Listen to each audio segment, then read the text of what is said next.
вместе осмотрим, что у вас здесь происходит. Что у вас здесь происходит? Как давно появились первые симптомы? И какие симптомы? То есть вы говорили, что у вас зуд, да? Болит, как будто вас кто-то кусает, да? Так, что еще? Чешется, это понятно. Так, позвольте, я возьму фонарик, посмотрим фонарик.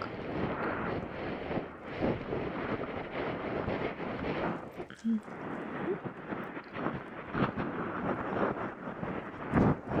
у вас здесь, на самом деле, у вас здесь такая разновидовая компания. У вас здесь я вижу и муравьишек красных лесных. Да. Я здесь у вас вижу постельных клопов. Да. И вот пара клещиков тоже к вам присосалась. Да. Понятно. Так, ну для начала позвольте мне ручки обработать. Так, обработаю ручки. Так, я бы вашу головушку обработала, но состав очень дорогой, поэтому расход будет очень большой на голову. Поэтому давайте обойдемся без этого. Так, я использую самый щадящий метод очистки вашей головы от разных вредителей. Это ручной метод. То есть безо всякой химии, да, без выдержки этой химии на вашей коже головы, да. А что такое кожа головы?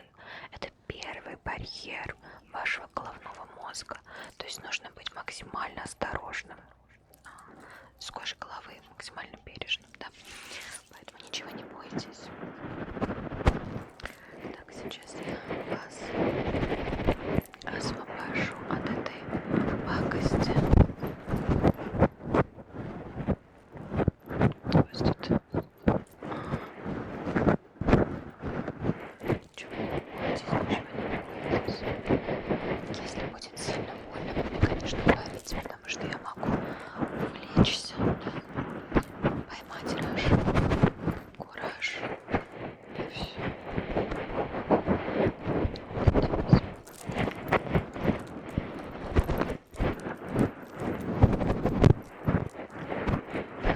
Нормально.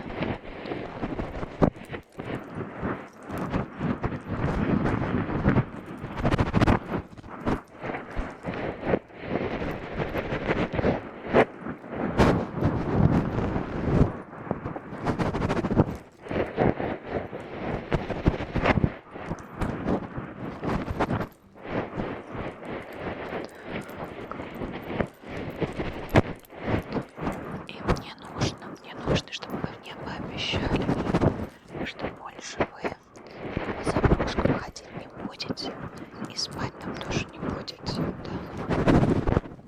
Не хотелось бы, чтобы моя работа была зря. Так, не прикладывайтесь головой красного рода сомнительной поверхности, хорошо? А то, может, чего похуже еще и подцепить. Не знаю, какой-нибудь сибирский яз. Давайте не будем.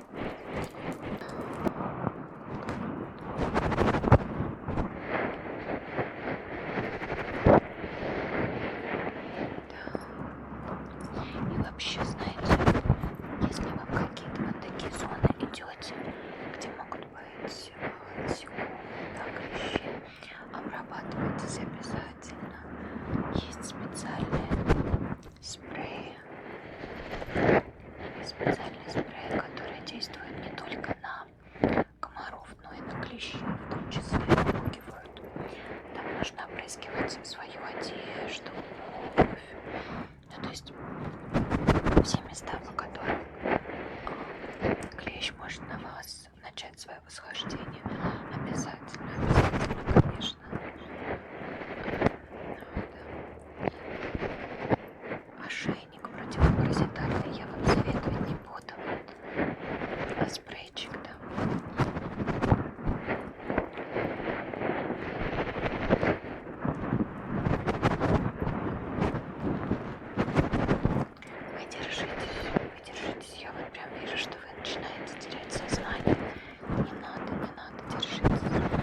слушайте мой голос. Будьте со мной. Сейчас я вас освобожу от этой дряни. И вы восстанете, условно восстанете, да?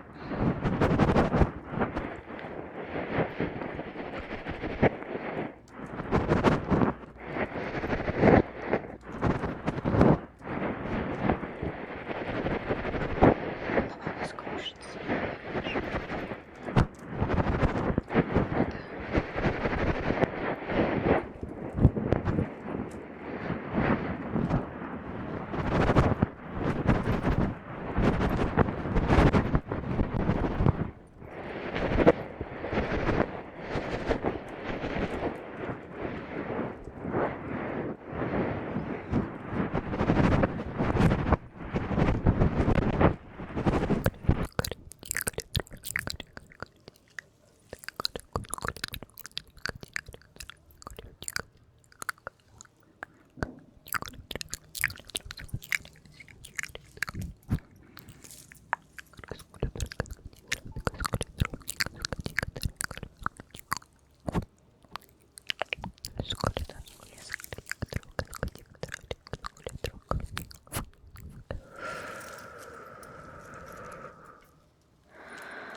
украшает. Позвольте, я сейчас сделаю вам легенький массаж лица. Легенький, нежненький массаж лица. Мне в удовольствие прикасаться к такой прекрасной коже. Я бы даже, если честно, вам бы заплатила за возможность прикасаться к вашему прекрасному лицу. Но не буду. В смысле, платить не буду, а касаться буду. Так, давайте немножечко в районе височков. Немного вас помассирую. Вам приятно? Очень приятно. Мне очень приятно, что вам приятно. Ваш носик. Носик у вас прекрасный. Если у меня бы была возможность, я бы сейчас отлила бы ваш носик в гипсе. Но, к сожалению, у меня нет инструментов. У меня был бы ваш гипсовый нос. Боже мой, какие упущенные возможности. Как жаль, как жаль. Как жаль, как жаль. Так. Так. Какая, конечно, красота. Это что-то на невозможно. Что-то на невозможно. Очень классное у вас лицо. Вам когда-нибудь это кто-то говорил? Я уже говорила это, да? Очень приятное лицо. На самом деле вам можно быть моделью для массажа лица. И вам будут за это платить, потому что у вас образцово-показательное лицо.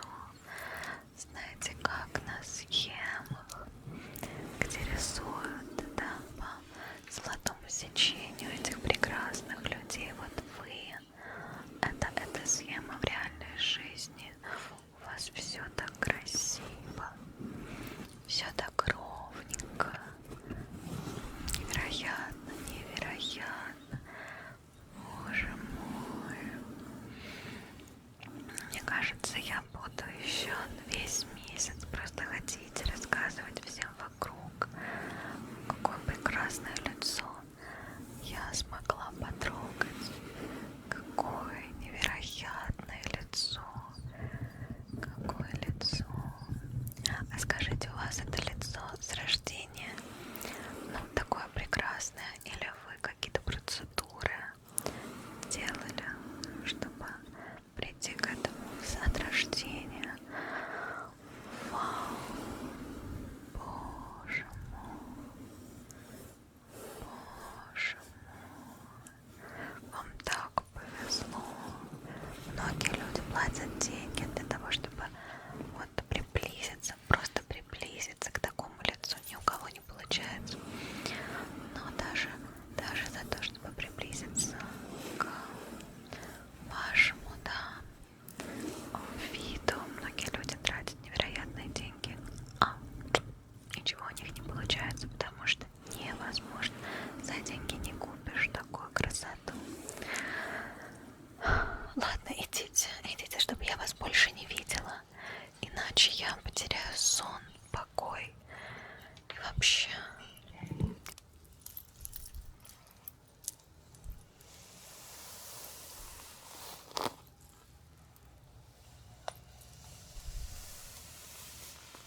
энергия бьет ключом, готов свернуть горы.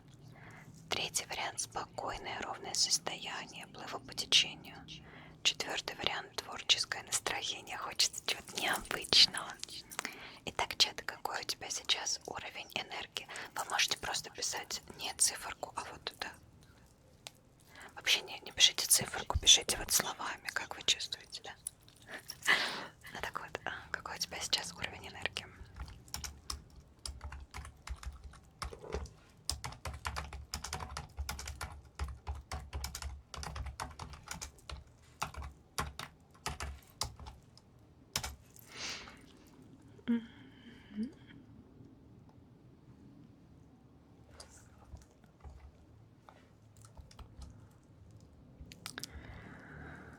Ой.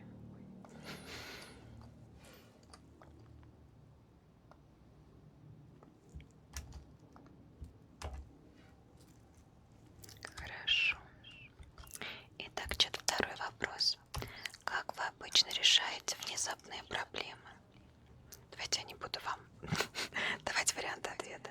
Как вы обычно решаете внезапные проблемы?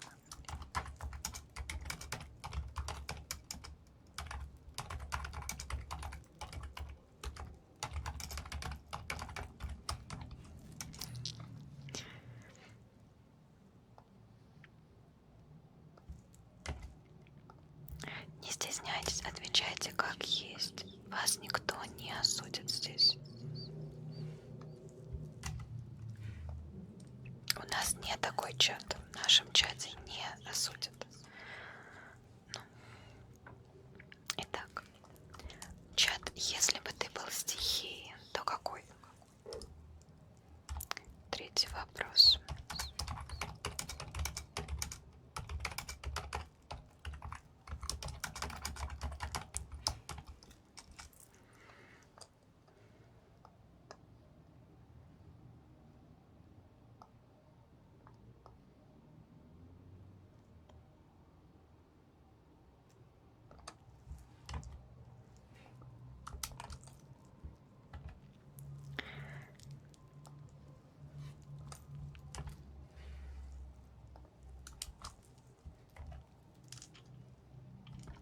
Хорошо. Четвертый вопрос. Твой идеальный выходной — это?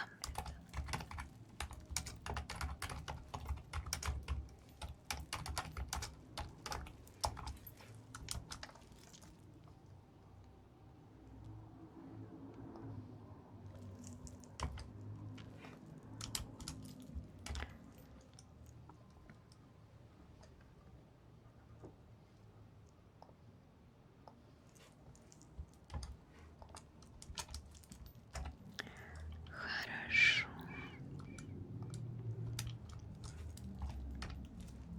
И какое качество в людях ты ценишь больше всего? Ну, то есть, какому человеку, обладающему каким качеством или какими качествами, вот ты тянешься обычно, тебе бы хотелось тянуться, вот какой он, какой?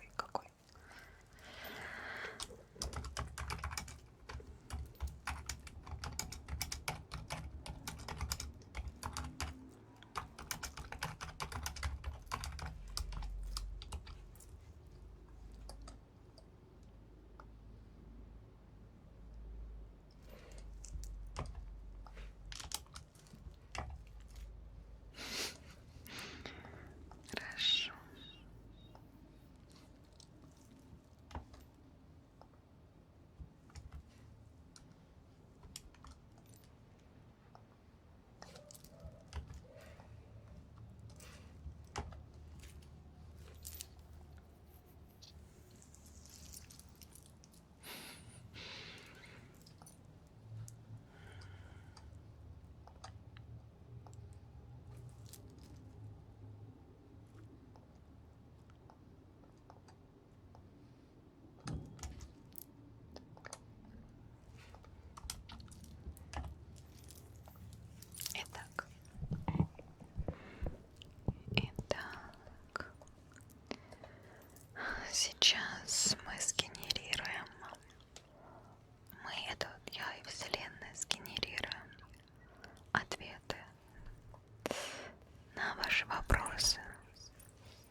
Овощ абсолютного цена и принятия. Он ничего не решает. Он просто лежит в темноте и ждет, пока станет частью тебя. Эзотерическое значение. Символ смирения с законами Вселенной и непробиваемого спокойствия. Саналекс. Баклажан. Овощ цвета пустоты, который тоже постиг тщетность бытия. Отлично подходит для тех, чья энергия на нуле, а главное требование к людям, чтобы не били. Баклажан впитывает все, особенно масло, как черная дыра впитывает проблемы. Мараудер. Печеная картошка. Ты поел шашлыков, лежишь под одеялом и ценишь тех, кто просто дышит и молчит. Картошка — это база, уют и корневая чакра. Лечебно-питательные свойства. Согревает душу и идеально сочетается с ленью. Купол. Редиска. Удивительный контраст. При проблемах ложится спать, но в выходной убирается и ценит амбиции. Редиска именно такая. Прячется в темной земле под одеялом, но на вкус острая, хрустящая и полна внезапной энергии. Медвежонок. Морковка. А где медвежонок? У нас был какой-то медвежонок. А, да, был. Сори. Морковка. Стихия. Черная дыра. Но подход рациональный. Оцениваю, насколько это проблема. А еще смотрит стримы. Морковь, как известно, полезна для зрения. Эзотерическое свойство помогает ясно видеть суть вещей и находить повод посмеяться. Артишок. Хрустящий, соленый огурец. Стихия воздуха, уверенность в себе и ящик пива на выходных. Тут без вариантов. Соленый огурец — это талисман хорошей компании, восстановитель водно-солевого баланса и главный спаситель после бурных выходных. Добродел. Целебный лист капусты.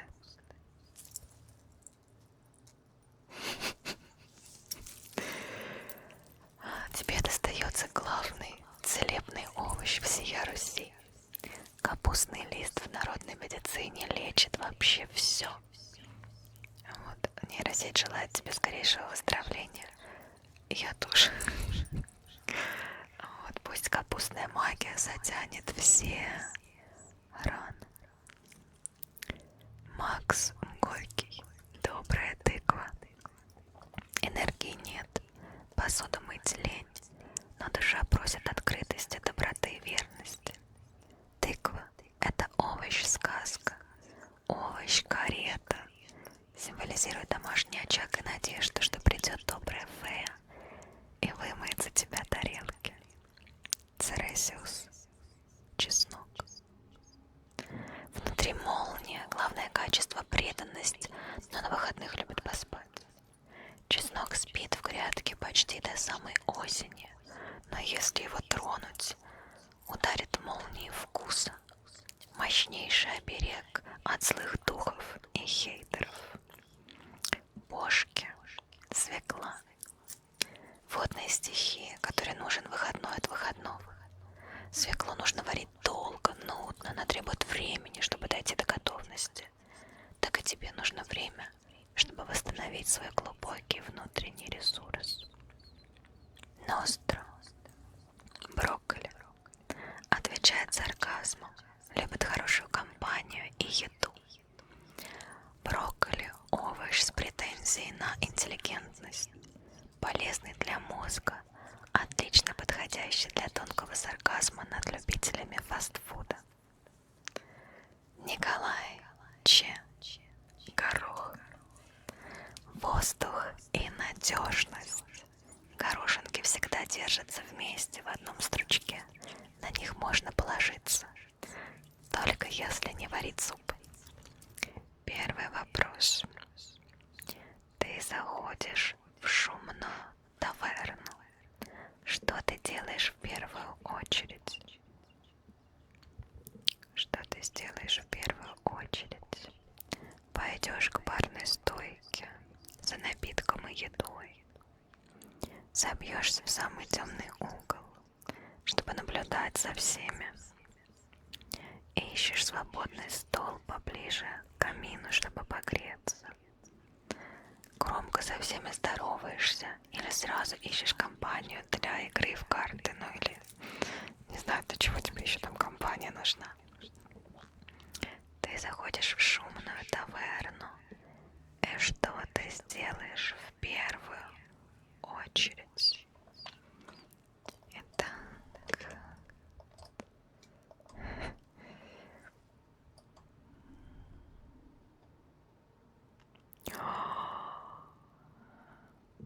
Альтилега говорит неправильное представление овощей. Редиска говорит нехороший, горький. Баклажан часто не нужно кому-то отдать. Чеснок честный, огурец молодец. Ну ладно, чеснок честный. Но я вообще больше по кабачкам, кстати, не по баклажанам. Извините, я отвлеклась. Итак.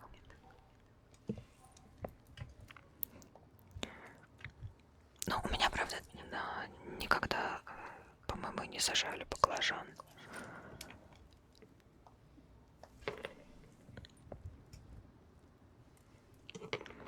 Итак, следующий вопрос. Внимательно, чат. Ты нашел древний сундук.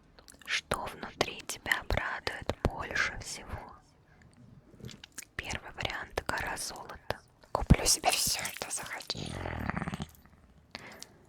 Редкая магическая книга с тайнами вселенной. Легендарное оружие, которое круто светится. Мягкий спальник, в котором всегда тепло. Ты нашел древний сундук. Что внутри тебя обрадует больше всего?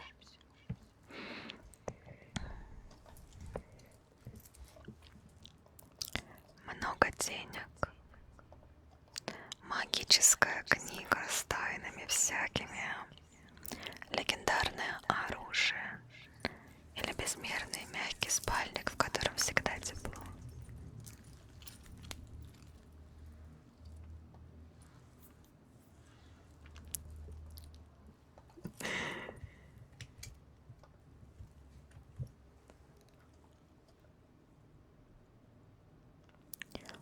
Ой, чат. Ой-ой-ой-ой-ой-ой-ой-ой. В таверне внезапно начинается драка. Твои действия. Радостно влетишь в толпу. Быстро прячешься под стол, прихватив с собой тарелку с едой. Достаешь попкорн и начинаешь делать ставки на победителя. Вздыхаешь, закатываешь глаза и ждешь, когда они сами успокоятся. В таверне внезапно начинается драка. Твои действия. Твои действия.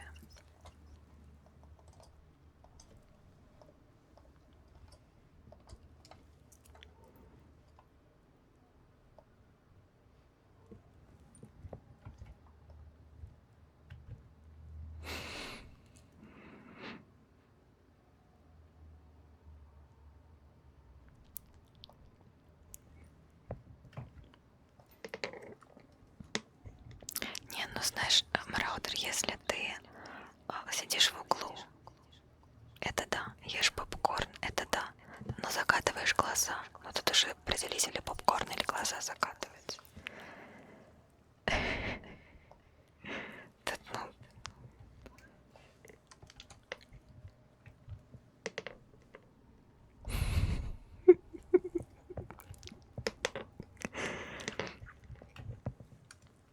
Хорошо. Итак, следующий вопрос. Какого магического питомца ты бы взял с собой в поход? Ленивого кота, который умеет телепортироваться, когда ему страшно. Верного пса-хранителя, который будет таскать твои вещи. Мелкого дракончика, который постоянно что-то поджигает. Или мудрая сова, которая осуждающе смотрит на всех вокруг. вокруг.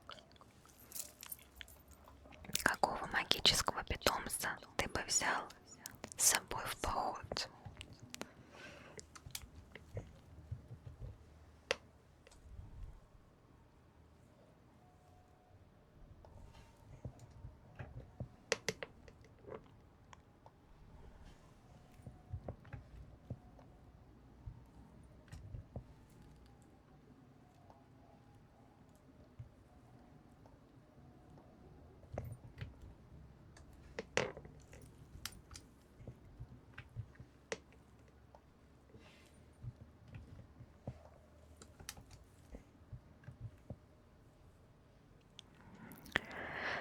Хорошо.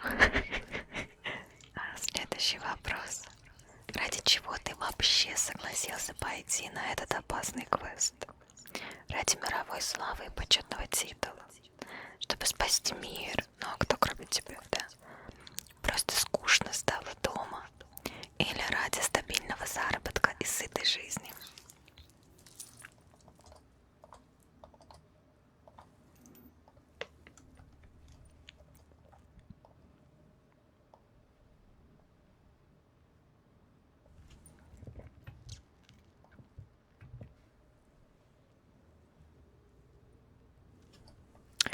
Ради чего ты вообще согласился пойти на этот опасный квест? Ради мировой славы и почетного титула? Чтобы спасти мир? Просто стало скучно сидеть дома? Или ради стабильного заработка и сытой жизни?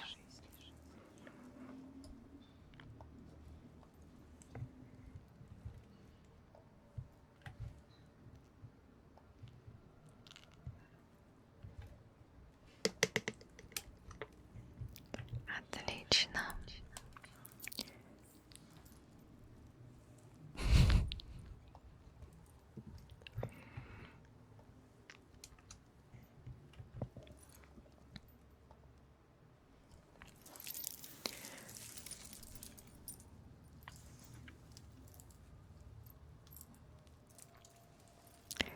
Это